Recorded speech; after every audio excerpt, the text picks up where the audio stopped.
Aku mau bicara tentang ekspektasi. Dan ekspektasi ini aku lagi belajar banyak banget dari sini dalam beberapa kejadian-kejadian terakhir ini. Dan aku mau menjelaskan kenapa kita jadi cepat kesel sama pemerintah sekarang. Itu cuma gara-gara satu kata ekspektasi. Karena gini, kemarin anak keduaku, Koko, itu datang ke aku.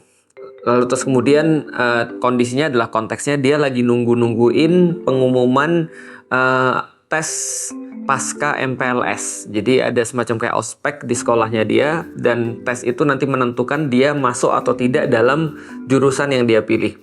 Karena pilihannya ada dua, yaitu adalah perhotelan atau kuliner karena dia masuk ke SMK, maka kita berharap banget dia masuk kuliner dan pengumumannya itu jam 9 pagi ceritanya.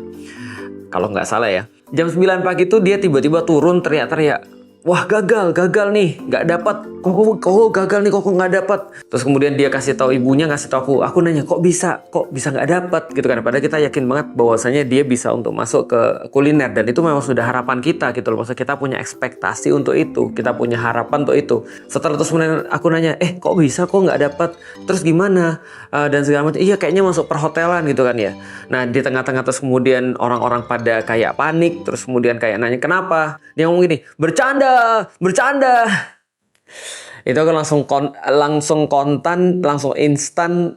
Aku langsung bener-bener kayak apa ya, aku bilang aku nggak suka, aku bilang gitu. Kenapa? Karena kamu tuh harus ngerti bahwasanya kapan kamu bisa menggunakan komedi. Aku bilang hal pertama yang aku kasih tahu adalah Abi nggak expect, aku nggak expect. Kenapa? Karena aku expect-nya kamu ngasih tahu sesuatu yang benar. Dan aku dari tadi udah ngedoain, dari kemarin juga. Tadi juga udah ngedoain bahwa kamu masuk ke kelas kuliner. Mungkin teman-teman menganggap aku terlalu serius, tapi aku bukan bicara tentang apapun kecuali tadi ekspektasi. Aku pengen jelasin. Karena aku bilang sama si Koko, kenapa aku nggak expect? Aku bilang gini, karena setiap orang itu ketika di sesuatu punya ekspektasi. Aku bilang, kalau andaikan kamu di sebuah tempat stand up comedy, maka orang-orang semua expect memang di situ ditipu dalam tanda kutip, quote and quote. Bahwasanya di situ mereka expect bahwasanya tidak ada sesuatu yang mereka dapat kecuali yang memang patahan-patahan, kecuali memang sesuatu yang bersifat kayak kontradiktif, sesuatu yang memang buat ketawa, dan salah satu hal yang buat ketawa itu memang patah, sesuatu yang kayak ekspektasinya berbeda dengan apa yang disampaikan. Itu kalau orang datang ke komedi. Kalau orang nggak expect untuk terus kemudian dibohongin, atau orang nggak expect untuk mendapatkan patahan, atau nggak expect untuk lucu, itu orang bisa dapatnya sebaliknya, orang malah marah. Maka dalam beberapa teori komedi yang aku dapat gitu kan ya, katanya komedi itu main antara sesuatu yang bersifat kayak sensitif. Jadi sesuatu yang hampir keterlaluan tapi tidak keterlaluan. Kalau keterlaluan gitu kan ya, orang jadi marah. Kalau tidak keterlaluan, orang jadi nggak lucu. Alias sesuatu yang sensitif itu adalah bermain di wilayah ekspektasi. Kalau orang itu expect, dia nggak akan ketawa. Karena orang tuh akan ketawa pada sesuatu yang dia nggak expect. Tapi kalau over, dia nggak siap untuk itu, dia bukan malah merasa lucu, dia malah akan merasa marah. Itu kejadian sama Koko tuh. Nih aku coba cerita ya, nih contoh. Kalau orang berbicara tentang komedi, itu pasti berbicara tentang sesuatu yang di luar ekspektasi, dan itu in a good way, dalam sesuatu yang positif. Misal ya, ini aku bukan pengajar dari komedi, teman-teman bisa cari kelas-kelas komedi kalau teman-teman mau, tapi aku cuma melihat praktikalnya aja ya. Misal Mas Cahyo dulu punya satu beat, dan beat ini biasanya bikin orang ketawa. Misal Mas Cahyo ketika di panggung dia memperkenalkan, dia bilang saya Cahyo gitu kan ya. Saya adalah budak Cina, itu premisnya. Jadi kayak ngasih tau kalau yang kaya tuh aku, yang kaya tuh Mas Husen. Dia bilang, nah aku adalah budak Cina dan saya yang nggak punya. Nah terus dia bilang begini, kenapa aku nggak punya? Karena aku merasa dunia tuh cuma titipan. Tapi kok aku yang nggak dititipi? Nah itu patah tuh. Atau misalnya kayak misalnya guyonanku, aku bilang gini, coba bayangin ya, ada orang nyariin orang jutaan lapangan pekerjaan, padahal kerjaannya sendiri dicariin oleh bapaknya. Itu patah tuh, itu lucu bagiku setidaknya gitu kan. Nah artinya kalau kita bicara tentang komedi, itu pasti orang nyari yang patah. Atau misalnya kayak komedi lagi, komedinya Mas Cahyo, dia bilang ya pakai komedi zaman dulu, bapakmu itu, bapakmu tentara ya. Iya mas, emang kenapa? Iya soalnya mukamu kayak granat. Wah, kan orang-orang mungkin ketawa, nggak expect. Maksudnya kok bapaknya granat, terus dipatahin lagi. Kenapa? Karena mukamu kayak granat dan granat itu meledak. Dan ketika meledak, mataku terus kemudian sakit dan ketika aku buka mataku, semuanya jadi hitam putih kecuali kamu. Nah misalnya itu patah tuh. Itu orang nggak expect dan orang seneng. Kenapa? Karena memang dia datang untuk dapat komedi. Memang dia datang untuk mengharapkan patahan-patahan yang nggak dia expect dalam hidupnya. Tapi jangan coba-coba ketika ada orang lagi di pemakaman misalnya, terus kita di sana bikin komedi. Itu nyakitin orang. Kenapa? Karena orang nggak expect gitu kan ya. Dark joke-nya parah jadinya. Orang nggak expect. Dark joke pun kadang-kadang kalau kita sampaikan dengan cara konteks yang bagus, itu akan jadi lucu. Tapi kalau kita sampaikan dalam konteks yang nggak bagus, itu jadinya nggak lucu. Nah ini tentang ekspektasi. Pertanyaan sederhana. Pertanyaannya adalah ketika kita dengar pidato presiden atau kita lihat kinerja para pejabat, yang kita expect apa? Apakah yang kita expect adalah komedi? Apakah yang kita expect adalah mereka melucu? Jawabannya adalah tidak. Maka aku bilang sama Koko ketika dia mencoba untuk ngelucu, aku bilang, kamu bukan komedian lah kok. Kamu bukan komedian loh kok. Namamu Koko tapi bukan komedian. Dan kamu bukan di sini lagi komedian loh, aku bilang. Dan apa kamu mau tuh? Lihat tuh kayak misalnya orang-orang di pemerintah sekarang. Ketika dia menyampaikan sesuatu yang kita nggak expect.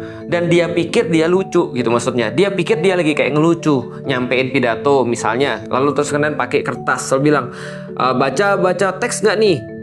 Nggak usah lah. Terus kemudian ya gaya-gaya kayak komedi gitu maksudnya. Nah ini kita nggak expect.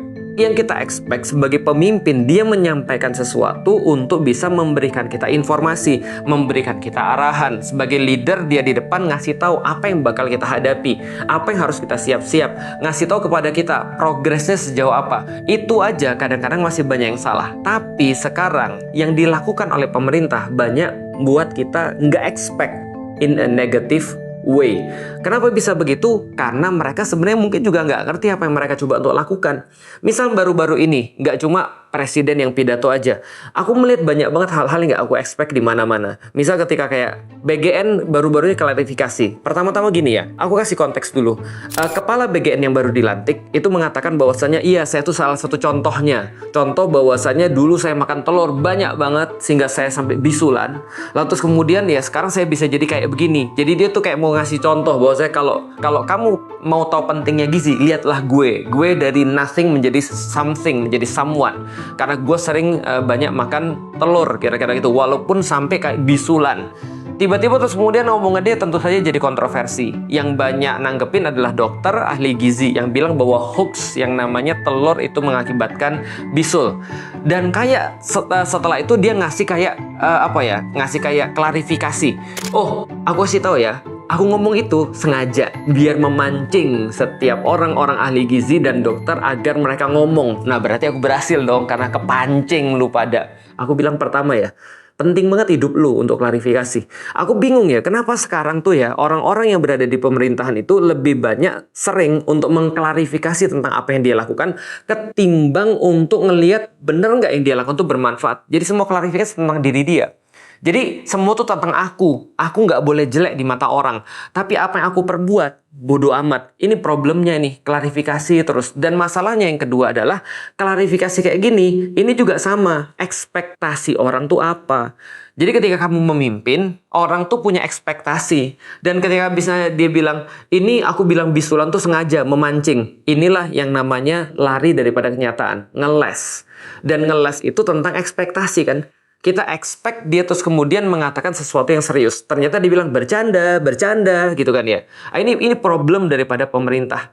Masalahnya adalah kalau itu dilakukan oleh para komedian, nggak ada masalah. Kalau kita datang ke tempat orang-orang yang lagi sulap misalnya, mereka melakukan sesuatu yang di luar ekspektasi, kita juga nggak ada masalah. Tapi, by the way, kalian itu dibayar untuk melakukan sesuatu yang serius.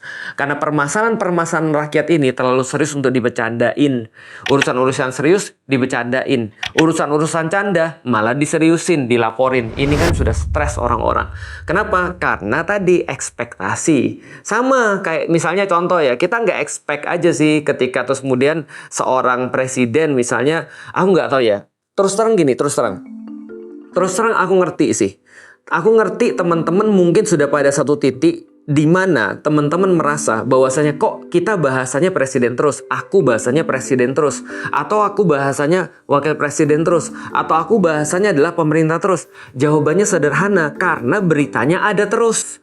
Dan problem terbesar adalah kalau kita abai, kalau kita tuh cuek, kalau kita tuh nggak peduli.